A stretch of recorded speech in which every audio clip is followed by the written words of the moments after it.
नमस्कार, आप देख रहे हैं न्यूज यापा और मैं हूं उज्जवल शर्मा आपके साथ।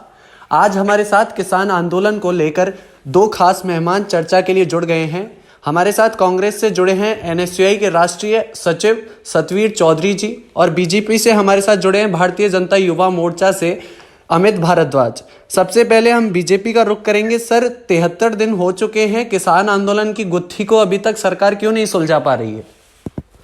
किसान आंदोलन की गुत्थी, उज्जवल जी, मैं आपके दर्शकों को बताना चाहूंगा कि इस तरह की गुत्थी को सुलझाना, सरकार तो इतनी बार वार्ता कर चुकी है कि उन लोगों के साथ में, उन किसान नेताओं के साथ में, वो सुलझाना ही नहीं चाहते हैं। वो ये चाहते हैं कि वो उस जगह पे, उस धरना स्थल पे बैठ करके टीवी के माध्यम से और ये सूचना फैलाए लोगों के बीच में कि प्रधानमंत्री जी हमसे बात करें जी। तो इस तरीके से प्रधानमंत्री जी किसानों से बात नहीं करेंगे। उनको जाकर के औपचारिक रूप से उनके कार्यालय में अर्जी देनी होगी, जिसके बाद में किसान वो बात करेंगे। और उसके अलावा कृषि मंत्री इतनी बार वार्ता कर चुके हैं, हर बार वो कुछ मतलब आज देश की जनता को या किसी भी व्यक्ति को ये समझ भी नहीं आ रहा कि उनकी मांग है क्या।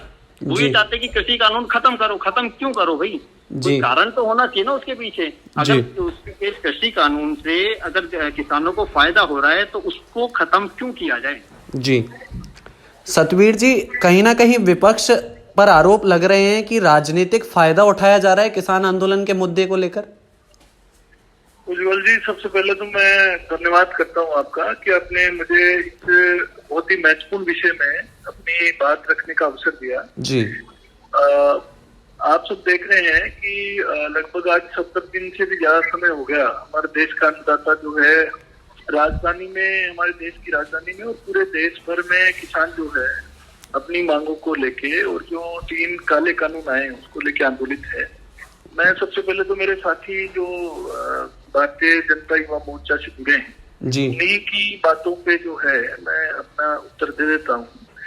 उन्होंने सबसे पहले कहा कि प्रधानमंत्री जी के मिलने के लिए किसानों को वहां पे भारतीय जनता पार्टी कार्यालय में अर्जी लगानी पड़ेगी। जी। आप इस बात के मायने समझे कि भारतीय जनता युवा मोर्चा के कार्यकर्ता इस तरह से बात कर रहे हैं। लाखों किसान सड़क पे जब बैठे हैं किसी मांग को लेके, जी, उन किसानों की जो पीड़ा है आप समझ सकते हैं, अपना घर बार छोड़ के बैठे हैं। जी। और उनको देश के प्रधानमंत्री जो एक समय में खुद को चौकीदार बता रहा था देश का, जी, उससे मिलने के लिए अर्जी लगानी पड़ेगी। जी। इससे बड़ा दुर्भाग्य देश का नहीं है।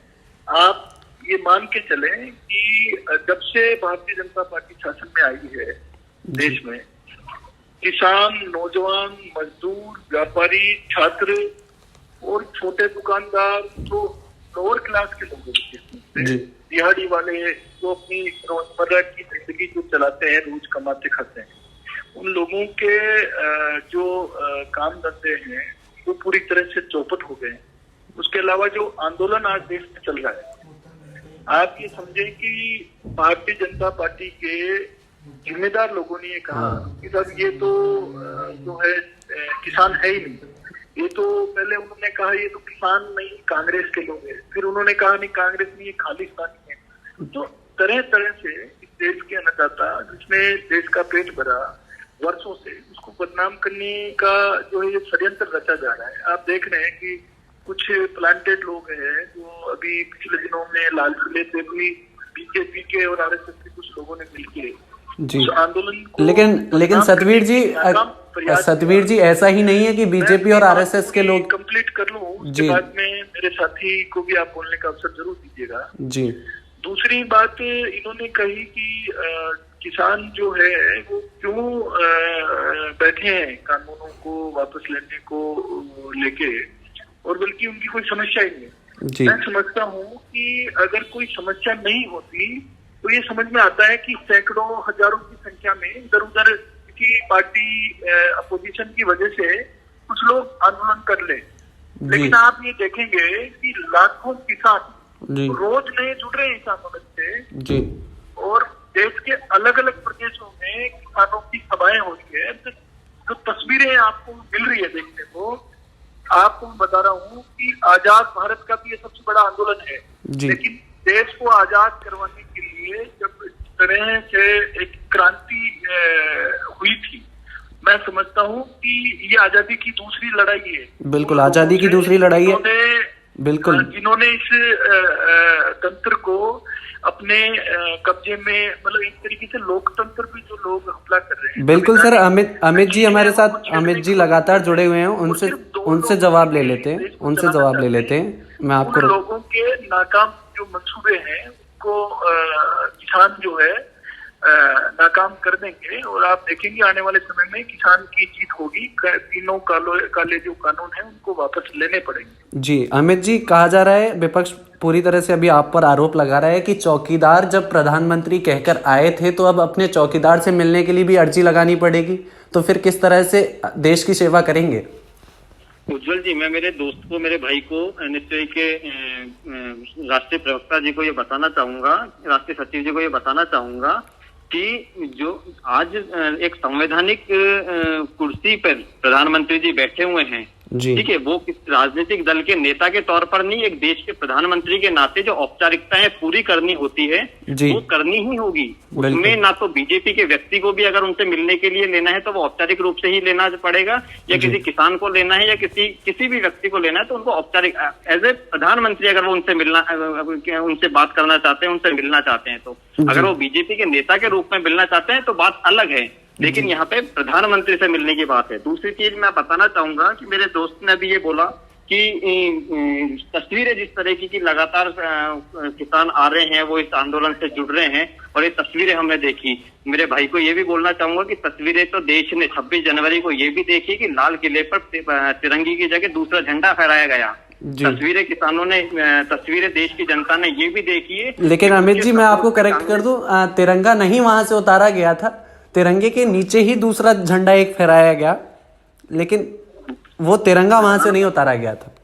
प्रधानमंत्री जहां पर तिरंगा फहराते हैं उस जगह पे तिरंगा फहराया गया जी। आपने एक वीडियो ये भी देखी होगी कि दूसरे किसान जब उस व्यक्ति को तिरंगा दे रहे थे फहराने के लिए, तो उस चढ़े हुए व्यक्ति ने, उस पोल पे चढ़े हुए व्यक्ति ने तिरंगा फेंक करके और दूसरा अपने दूसरे झंडे लेकर के या किसान संगठनों के झंडे लेकर के उस पर लगाना ज्यादा उचित समझा। तो इस तरीके से देश के तिरंगे का अपमान है, देश की संपत्ति का अपमान इस देश की जनता सहन नहीं करेगी जी। और ये किसान बेसिकली किसान है ही नहीं जी। किसान का मैं उज्जवल जी आपको एक बहुत 2009 में एक कवि के द्वारा लिखी हुई एक कविता की मैं आपको 4 लाइनें पढ़ के सुनाऊंगा जो उस समय की स्थिति को बयां करती है। 2009 की उस समय कांग्रेस की सरकार थी, है ना, और इतने सालों तक कांग्रेस की सरकार ने राज किया, क्या दिया था किसानों को, मैं इस 4 लाइनों से आपको अवगत बताना चाहूंगा कि एक वो कवि का इमेजिनेशन है, वो मतलब कवि की एक ये 4 लाइनें हैं जो बताता है, उस किसान की स्थिति बताता है कि दुख तो मेरे घर की मुर्गी, सुख मेरा मेहमान है, कहते मुझको अन्न का दाता, मेरा नाम किसान है, घास फूस का घर है मेरा, धूप जहाँ खलियान है, बादल मेरी किस्मत लिखता, जल फसलों की जान है, और श्रम का मेरे दाम दिलाओ, मेरे कुछ अरमान हैं, कहते मुझको अन्न का दाता, मेरा नाम किसान है। और आज जब बीजेपी की सरकार, केंद्र की सरकार उस किसान को उसके श्रम का दाम दिलाना चाहती है, उसके सुख को मेहमान ना बना करके उसके सुख को उसके घर की मुर्गी बनाना चाहती है, तो ये कांग्रेस के पेट में या दूसरे दलों के या विरोधी विपक्षी दलों के पेट में दर्द होता है।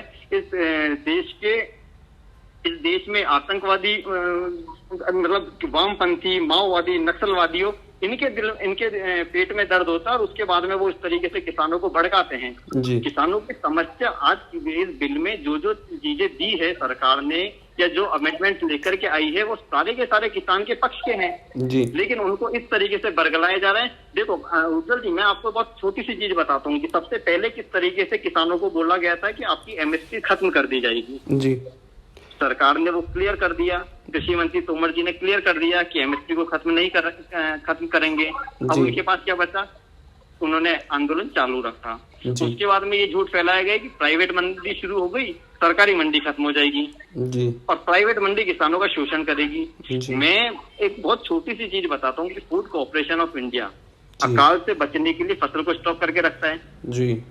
वो सरकारी मंडी को कैसे खत्म कर सकते हैं? उनको फसल का स्टॉक तो करना पड़ेगा ना। और सरकार ने भी उसमें साफ साफ बोल दिया ना कि हम सरकारी मंडियों को खत्म नहीं करेंगे। तो फिर बिल्कुल। क्यों इस तरह की चीजें बरकला करके उनको बताया जा रहा है? अब उनको ये बोला जा रहा है कि बिल्कुल बिल्कुल।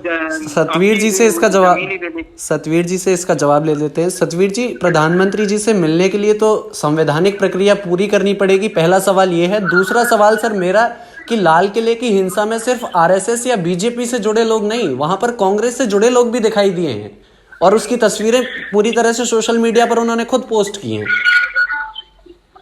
उज्जवल भाई, आपको मैं मेरे साथी की इस बात को करेक्ट करते हुए ये कहना चाहूंगा कि पहले दिन जब ये कानून संसद में पास करवाया गया फोर्सफुली जी, और उसके बाद गैर लोकतांत्रिक तरीके से इस कानून को राष्ट्रपति जी ने बहुत जल्दबाजी करके एकदम से जो उसको वो किया, अप्लाई किया इन तीनों काले कानूनों को जी, उसी दिन इस देश के नेता श्री राहुल गांधी जी ने ये कहा था कि ये जो कानून बने हैं ये काले कानून है, ये किसानों की जमीन छीनने के कानून है। ये तो लेकिन कांग्रेस के घोषणा पत्र में भी था खुद 2000 चंद उद्योगपति मित्र जो हमारे प्रधानमंत्री जी के हैं उनकी जेबें भरने के कानून है ये।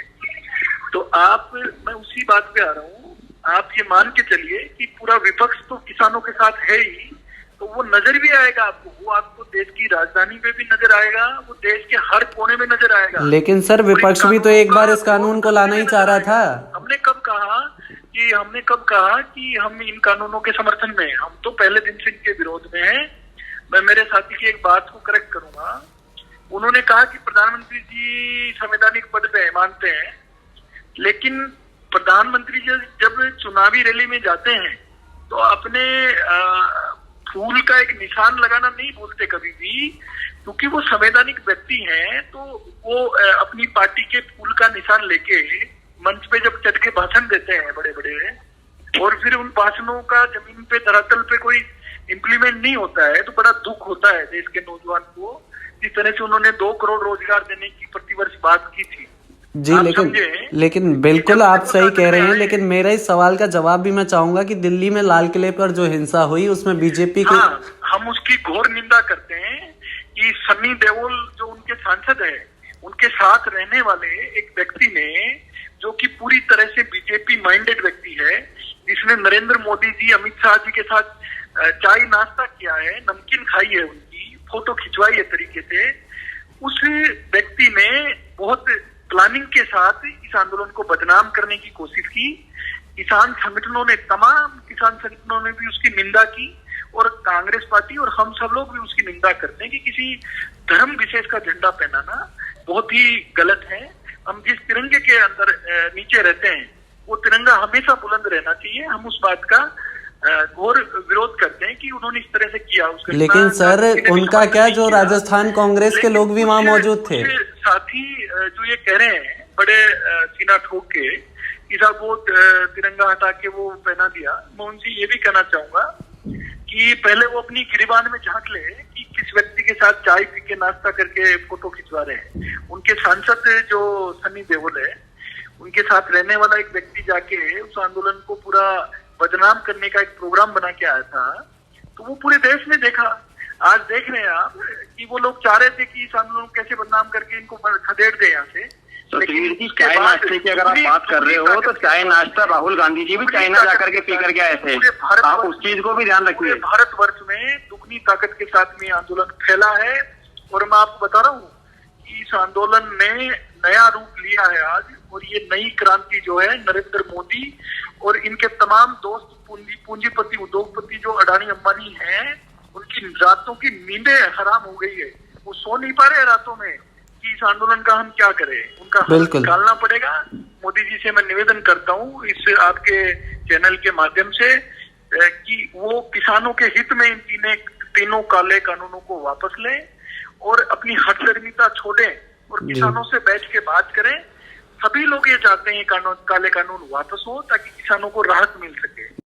बहुत बहुत शुक्रिया आप दोनों मेहमानों को हमारे साथ जुड़ने के लिए। थैंक यू बहुत बहुत धन्यवाद। तमाम ऐसी अपडेट्स के लिए आप जुड़े रहिए हमारे साथ। तब तक के लिए नमस्कार।